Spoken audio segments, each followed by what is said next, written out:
Welcome to World Buzz Bulletin. This is a crucial broadcast on December 18, 2025. Today, we confront the stark, painful reality unfolding in Palestine and bring you an update on the conflict in Ukraine.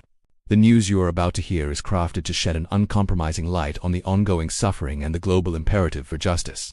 On this day, December 18th, the situation for Palestinians remains one of profound, systemic devastation. For too long, the narrative has been one of conflict, but what we are witnessing is an unrelenting campaign of oppression.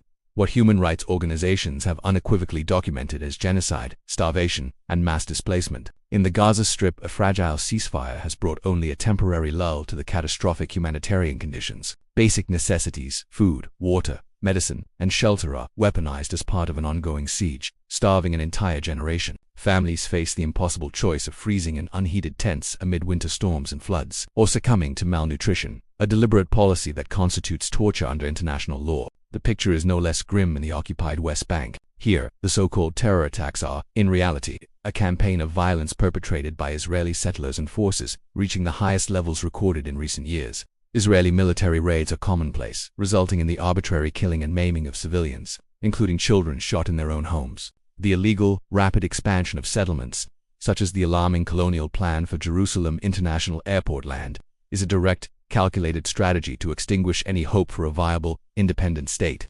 The mass imprisonment of Palestinians, including hundreds of children held without charge, represents a legal system designed not for justice, but for dehumanization. The question of when this terror will end, and when Palestinians will finally live freely, is one that weighs on the conscience of the world.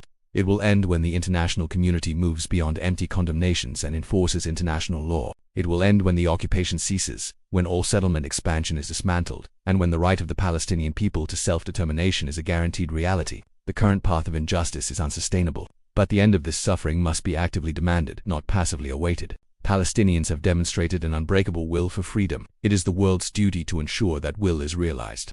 Meanwhile, the nearly 4-year-old conflict in Ukraine continues to dominate global security discussions.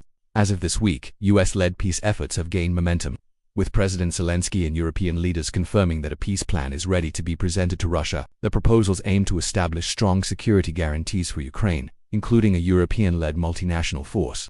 However, key sticking points remain, most notably the fate of Ukrainian territory currently occupied by Russia. Russia insists on achieving its goals and securing its interests, rejecting any temporary truce, and territorial integrity is nearing a critical juncture, with diplomatic talks expected to continue in the coming days. The crises in Palestine and Ukraine demand not just attention, but unwavering action for justice. The history of the future is being written in these moments. And for Palestine, thank you for watching World Buzz Bulletin.